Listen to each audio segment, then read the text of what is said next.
how can we start to think about all of these different impacts and issues and turn them around so that we can get some real payback and benefit out of them? We need to now look at each of the ways in which we can feel something different in a positive way as a business or an individual, as a reason why sustainability is going to make a real difference to the way in which we work. Tomorrow we're going to do quite a lot of work on motivating. We've got some interesting exercises for you tomorrow. I don't know if any of you have ever heard of an elevator pitch, but this is a way to convince somebody to do something, and you do it in 20 seconds. And we're going to do that tomorrow. Okay? This is a life skill. It will change your lives forever. We're also going to be looking at how people sell, because I would guarantee if I was to go onto your websites today, I would probably struggle to find what I would regard as a unique selling point. And I'll explain that to you tomorrow. But have a look tonight what you've got on your website and see if you can find a unique selling point. And I'll ask you tomorrow what you found. Anyway, these are some of the benefits of sustainability. Sustainability can help us to create new ways of working that doesn't just benefit the traditional areas of sustainability. It benefits you as a successful business because it's about looking at what you do and how you do it and improving the quality and making it better and making it more profitable. So sustainability is a profitability tool. I think that's coming up on the slide here. So it can reduce your costs. Some people say to me, I'll write it on this one here. Some people say to me, sustainability costs. Yes, it does, if you do it the wrong way.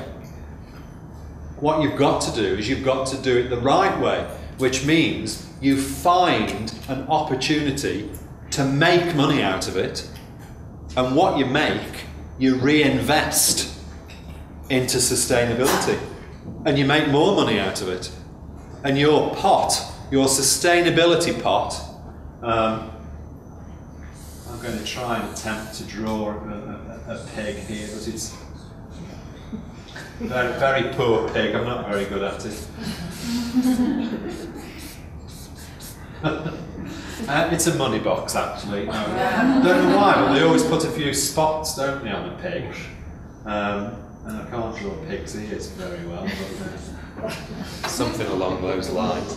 So this is our piggy bank, okay? We call it our sustainability bank.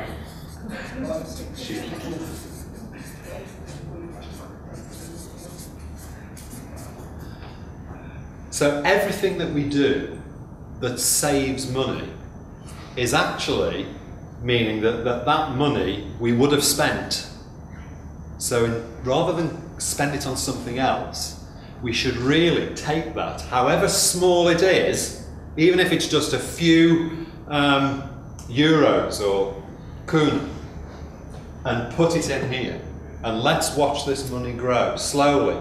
And then when we need some, because there's something that we want to change that costs us, we don't have to find the money from anywhere. We just go into that bank and we take it out of there. It's really difficult to do this. Why? Because when you implement the first series of changes and you start saving lots of money, the person at the top says, "Oh, fantastic, I can have a new car." And it gets spent on something totally irrelevant. Oh, of course, it could be a Toyota Prius, in which case there might be some justification for that. However, general, it does reduce costs, but costs are not just about money. Costs is also about resources and time. So don't just think of that as, the bottom line. think about it as your the whole resources in the business on which you depend. A couple of words I want to put down here as well is we need to look at the quick wins. These are the things that don't cost us any money but give us fast payback, and they often reduce costs, either financially or less human resources required or something along those lines. This is really important. Okay? These things I write on these flip charts and not on any of the slides, by the way. We also look at these situations, we call them win-win situations. So nobody loses, and that includes the pocket. You don't have to spend money. This is where you start with sustainability. It's about taking very, very small steps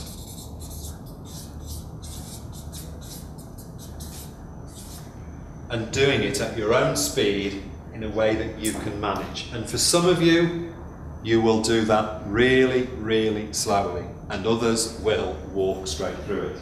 And it doesn't matter who does what.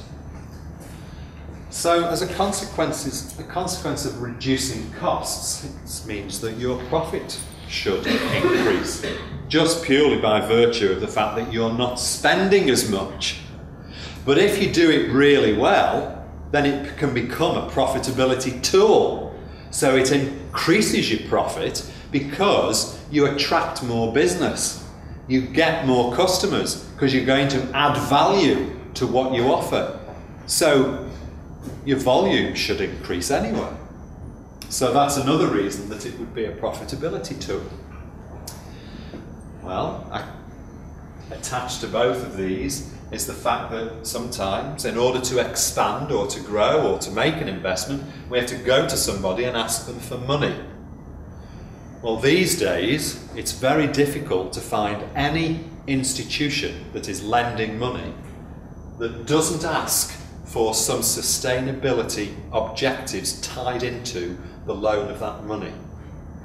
So they would like to see, for instance, if you're a hotel and you want to expand, build another block somewhere, that you have done an environmental risk assessment to work out whether or not that's going to have any negative impact on the environment. Or they might want you to do a social or community assessment to work out whether or not there's an impact on people. And that's tied into the offer of a loan. And if you don't provide that, either at the start or part way through, they will potentially withdraw the cash and you have to pay it back and you don't get anything.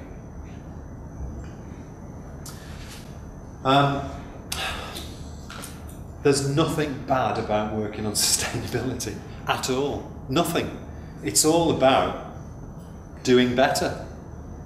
So everybody wins. It is a win-win situation. Motivates people. Everybody can be a part of it. Everybody's got something to gain personally, not just in the workplace, but even at home. I'm going to, again, this afternoon, tell you a few things that will, again, change your lives forever. In very good ways. So it's a motivator. And businesses that embrace sustainability score really highly on quality scores with customers, and their retention issues of staff go right down. So they don't lose people. People stay because they like working there. I'll show you some examples of that a little bit later. Some companies that are notorious for paying really badly, but they've got the most incredible staff retention rates. It's not forced labour. Corporate and brand image. Well, anything that you do that's going to motivate people, it's going to improve conditions, going to preserve environments, it's a really good story, and it's going to make you look much better as a business. So your general image, your PR opportunities grow considerably. So you shouldn't underestimate that. But also, as a consequence, you have to be careful of any risks associated with that, because if you make bold statements about what you do or don't do, and then for some reason you break the rules, this can really come back to bite you, because people will try to trip you up all the time. So you just have to anticipate that. Well, this is why this is the very basic need for any business that's wanting to deliver tourism, because it's without that you can't do it. You need somewhere to practice tourism, whether it's on your own doorstep or whether it's you taking people out to other destinations. If you destroy them, you're just destroying your own opportunities for the future. So you've got to preserve the destination. Now, some people might argue, and interestingly, I've had nobody shout out, but maybe you're not as vocal as some of the groups that I stand in front of, but some people shout out, well, that's nothing to do with us. That's all to do with local government. Well, in fact, you know, that might be the case, but you've got a contribution because you're the ones that are selling it. You're the ones that are marketing it. You're the ones that are changing it. So you've got to take your responsibilities for that, as well as the people who are there to make sure that the infrastructure is there to support you. It's about, you know, again, a balance, but it's about cooperating. This bit here, license to operate, what does that mean? Well, it means that in 2015, if you're a hotel and you want to work with TUI, UK or Ireland division, then you have to have some sustainability credentials. Otherwise, they are going to cancel the contract with you in 2015. Now, that's actually the truth. I'm not telling you that's what could happen. This is going to happen because they've already made that bold step. They've made it quite clear to all of their hoteliers, if you cannot prove that you are working on being more sustainable by 2015, you are out. We don't want you anymore. So in fact, this is where it becomes a license. Yes? Without sustainability, you won't be able to work with these operators, and more people are going to be saying the same thing. It's the same for tour operators, you know? If you're working with any inbound incoming operators, then they could be saying the same to you. I was in Armenia, of all places, doing the same training, and oddly enough, the following day I was sitting down talking to one of the participants, and she said, "You won't believe what happened to us this morning." She said, "I don't know whether you actually set this up, but when I went into my inbox, I had an email from Studio Horizon." Does everybody know who they are? It's a big tour operator. I had an email from Studio Horizon, and they're asking us all of these questions about what we do in terms of being more sustainable. It was a checklist of about 20 questions, and they had to respond to that. I said, "What have you done?" She said, "Oh, I said yes to everything and sent it back." It's the worst. It is the worst, because of course they'll be found out. Missed this one. Government legislation. Now, we're in a very enviable position, tourism, in that quite often legislation is created after we've actually put it into practice. You know, we had the same with health and safety. Tour operators learned how to manage health and safety by necessity because customers complained and started to sue, you know, take people to court. And the legislation came afterwards. But because the governments see operators managing it, when they start creating the laws, they go back to the best practices that they've seen in going on, and that's what the law becomes. So it's a very smooth transition. It hasn't happened like that in other sectors. In other sectors, the law has happened first, and then everybody's had to run around trying to put everything right. But you've got a golden opportunity in that you can actually do it before somebody comes and says, you need to do it this way. You'll just be able to turn around and say, oh, I'm already doing it.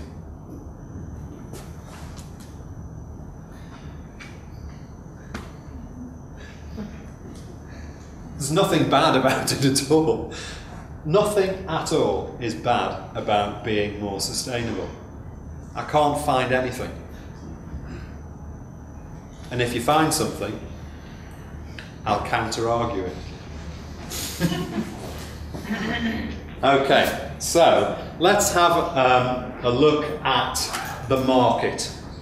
What's going on in particularly Europe in terms of the way customers think? And how will that shape how we respond as tour operators or agents or businesses to this challenge? Lots and lots of research has been done in Europe, loads of research, particularly over the last 10 years or so. And they've got really good at conducting the research. The initial research, i.e. these up here, weren't particularly clever.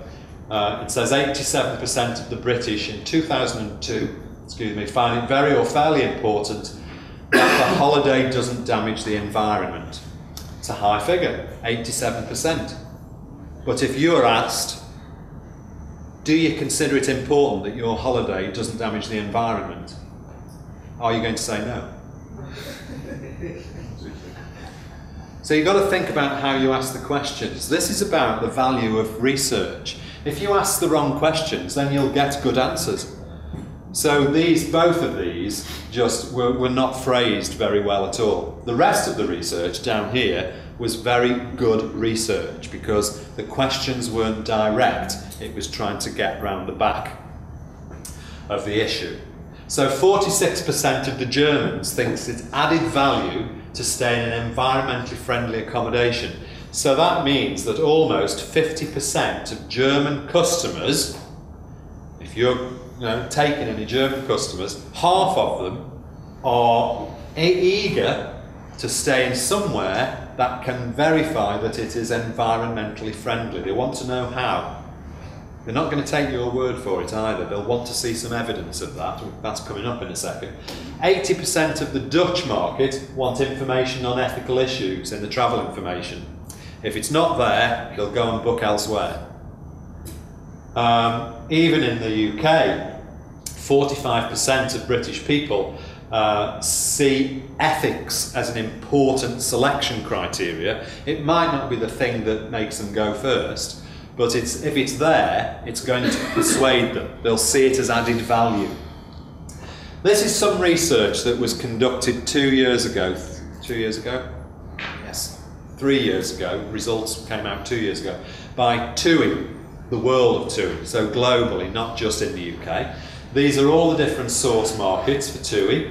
And so from that line and below, so here, these are all the different country scores, and then this is the average up at the top. And the question that was asked to around about 4,000 bookings, which relates to around about 9,000 customers, if you sort of average it out, then out of 9,000 customers, 4,500 customers say that they are familiar with the term sustainability. But 4,500 customers are not. So if you start to change your messages to talk about sustainability, then you'll switch almost 50% of people off. So you've got to think of different ways of capturing their imagination, because sustainability isn't something that half of them understand, but half of them do. So you've got to think about how you manage those different types of people. Tomorrow we're going to look at the different types of customers and how you can evolve and modify your communication, your information to the different types of people. These are interesting now, and this might really make you sort of think, oh, I've got to do some things differently. Look at this. This is green behaviours in everyday life. So, in European markets, okay, 86% of the tourists coming from Europe separate their waste for recycling at home. So, what does it say to them when they go into a hotel and they can't see any opportunity to separate their waste or recycle? All of a sudden it's, well, this is normal. Why can't I do it here? If I'm putting it all in the same bin, what's happening to it? They start to get suspicious. So, just even if there's no infrastructure, that's not an excuse for not starting this process, because you've got to deliver what the customer needs, what the customer wants. So you've got to have recycling going on everywhere. On coaches, in hotels, on excursions, and that's just the beginning. And there are good ways to do it and bad, and we're going to look at those after lunch. Prefer regional and or seasonal foods.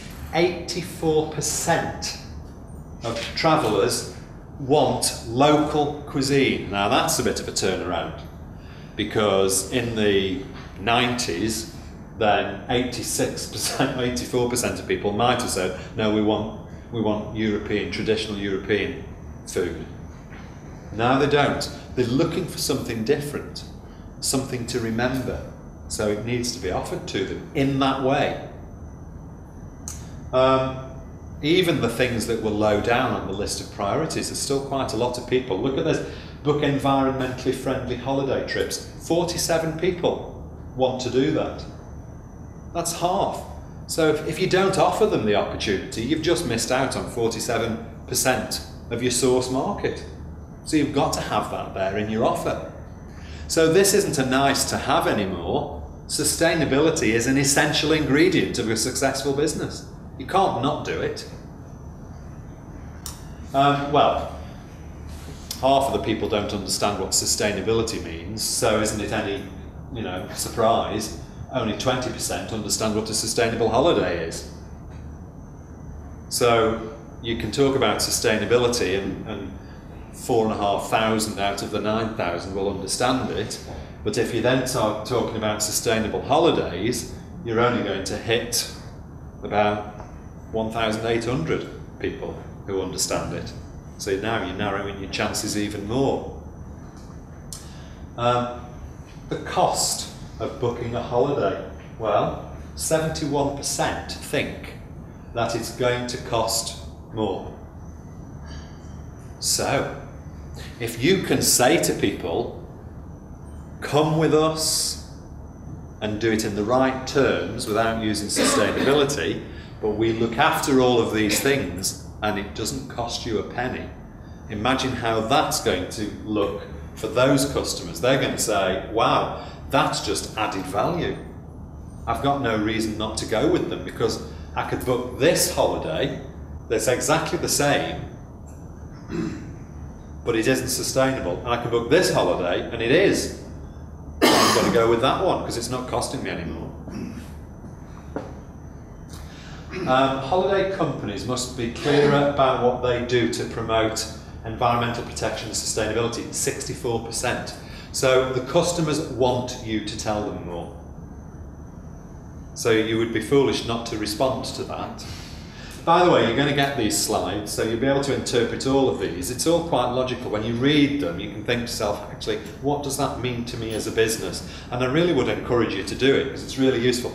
And also, whilst this is the world's largest tour operator, don't think it's irrelevant for me because I'm a one-man band or I've got 5 staff and I'm a very small enterprise. Because these questions are from tourists in general. It's not just mass market tourists that people, everybody responds like this. And that goes through everything that we do over these 2 days. I'm going to give you, everything. And some of you will say, well, I can't do all that. The big guys can do that, that's fine. I can't do it. I'm not expecting you to. But if you don't know about it, you can't make that choice. You know, you can filter it, you can decide what works for you as a business and what doesn't, but we need to give you the whole story so that you've got the full sweet shop in which you can pick and mix the bag of sweets you take home. Okay? I'm prepared to make small changes in my behaviour when I'm on holiday if it helps the environment. Look at that, 66%. So that means that if you offer people, when they're here, some more sustainable alternatives, there's every likelihood that 2/3 of them would actually go for it. Well, you could use that, you could turn that into a really good selling point. Hence the reason tomorrow we'll be looking at sustainability USPs, how sustainability can help you to sell better. So, they are prepared to pay for it. It's just if you ask the question straight out, they'll say no. But they will pay for it if it's done in a very different way. Because they have a high market value, sustainable products. People like to know that their personal impact is managed. So if you take care of it for them, then they like that.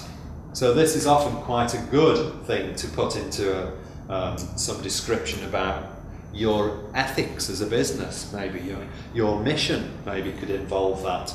We're going to be looking at writing a mission tomorrow. We're going to be looking at how to write a policy tomorrow as well. All of that.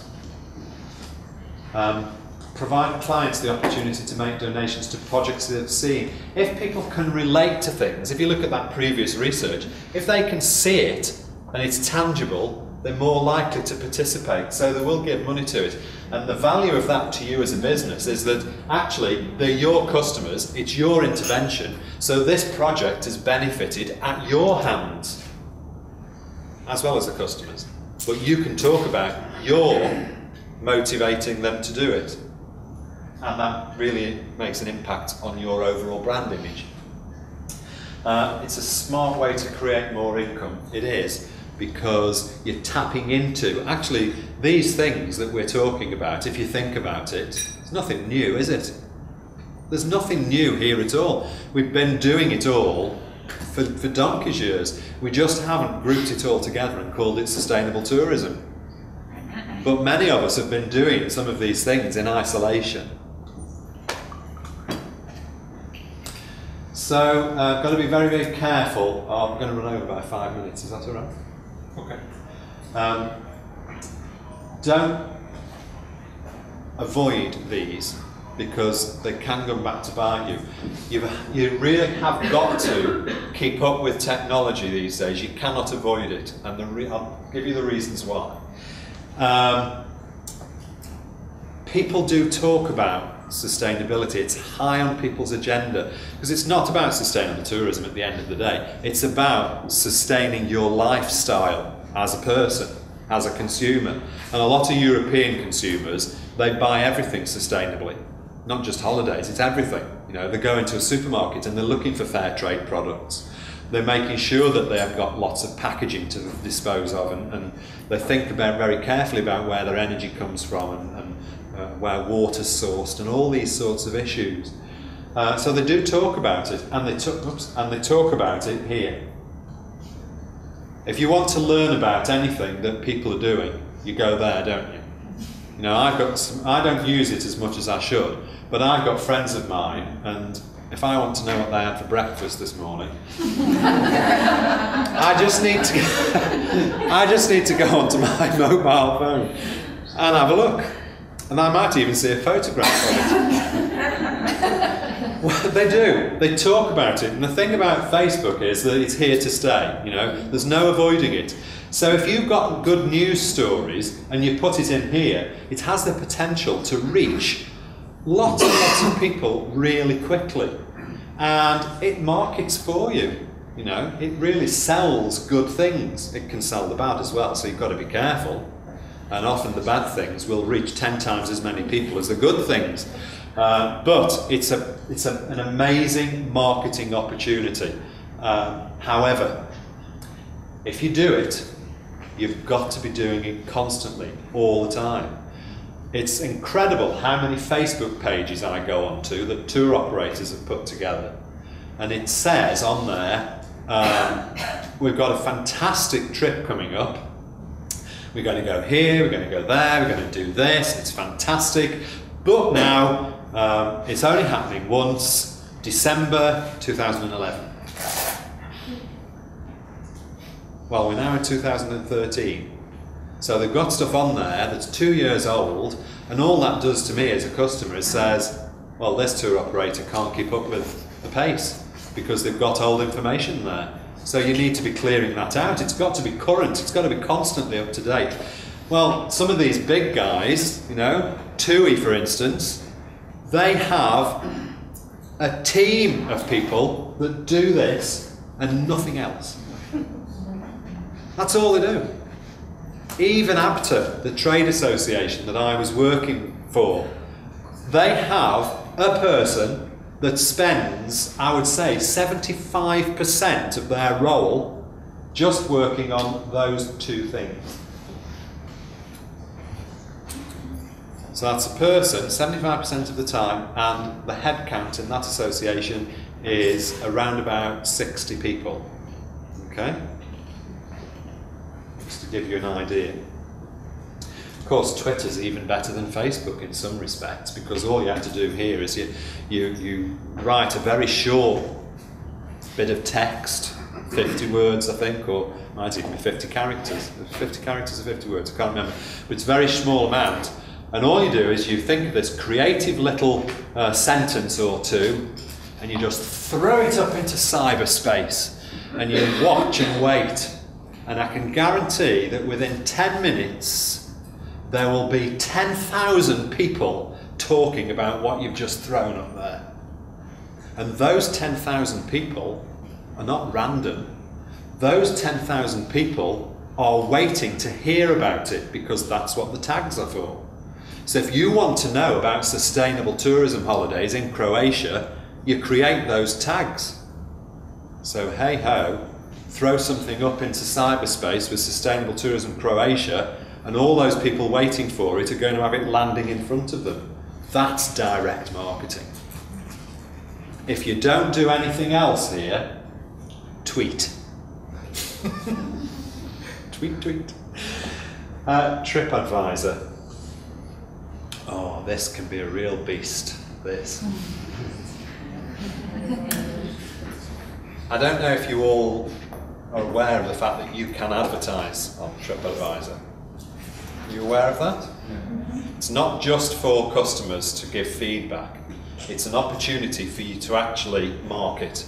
So you can create a profile and you can talk about what you offer as a business. The value of that is that when a customer goes in there before they travel to a destination, or even before they're thinking of a destination, and they've put in the filter Croatia, then not only does a whole host of comments come up about places or things that people have seen before, a whole host of experiences that are on offer come up that then might make them think, oh, actually I'd like to do that, so I'll book with them and I'll go and do this.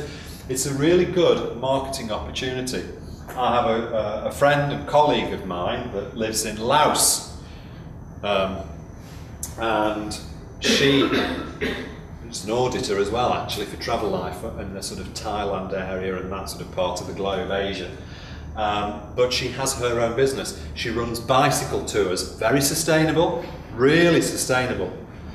And 99% of her business comes through there, and she doesn't have to lift a finger. It just comes at her. She has so many people, she cannot cope with the volume.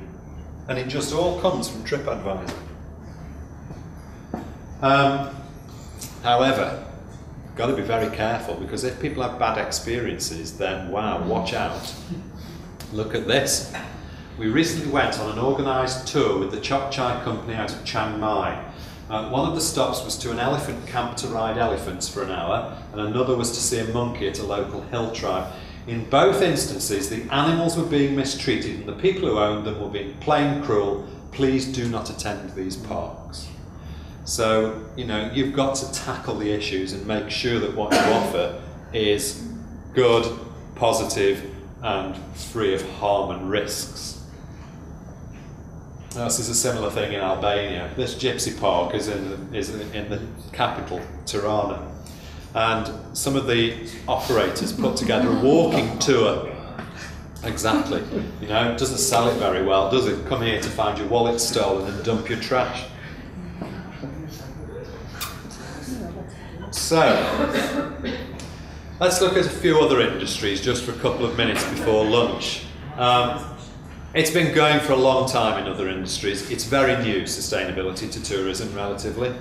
So, no surprise then that there are some real, very big targets expected in the very near future. So look at this, 25% of coffee in 2015 is going to be sustainable coffee. 25% of global coffee. It's such a big movement. In 2020, 75% of chocolate imported is going to be sustainable. It's a huge issue. And how do you actually start to recognise sustainable products? Well, a good way to do that within each particular sector is to look for sector-specific labels. So, for instance, if you're wanting to buy sustainable paper or wood, you would look for the Forestry Stewardship Council logo, which is a mark of sustainability in the forestry sector. If you want to have sustainable fish or seafood, you'd look for the MSC label on products. If you want to have some indicator that food was farmed or managed organically, then you might look for something like this. This is a German label, fair trade label. Wow, this is becoming quite global, isn't it, the fair trade label? Looking for products that have been produced using fair trading practices.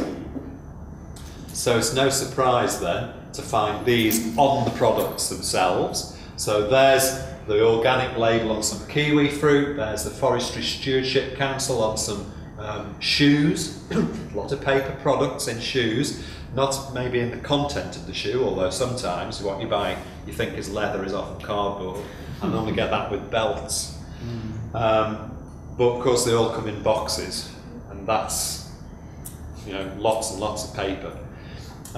Babies' nappies or diapers, whatever you call them, that's got the Forestry Stewardship Council logo on it as well. And this is a supermarket in the UK, Sainsbury's, and this is the Marine Stewardship Council. So this is fish, hake with tomato and chili salsa, and it's farmed in a sustainable way. This is an organisation in Holland looking to catch people out. So people who are advertising as a sustainable business, this is trying to uncover the truth. And they have a very interesting way of doing this. They've got a section on travel and tourism, although it's not extensive, which is why I've not put that up here, because it's easier to look at through the mobile phone industry as an example. But what they do is they send out a questionnaire to lots of companies, and they ask them to disclose what they're doing against about 30 criteria. And if the business doesn't respond, then they get a score of 0. So they put them up on the list, and they say they're not sustainable. And if they do respond, then you rise the list, but they potentially will then come and check you out, so they'll ask for proof. And that's how they manage this list. So this is why when you look at this here, Sony Ericsson's coming out really well as a sustainable mobile phone provider, and Apple, ironically, which you'd think would be up the top, is down here towards the bottom, because Apple failed to respond to several of the questions.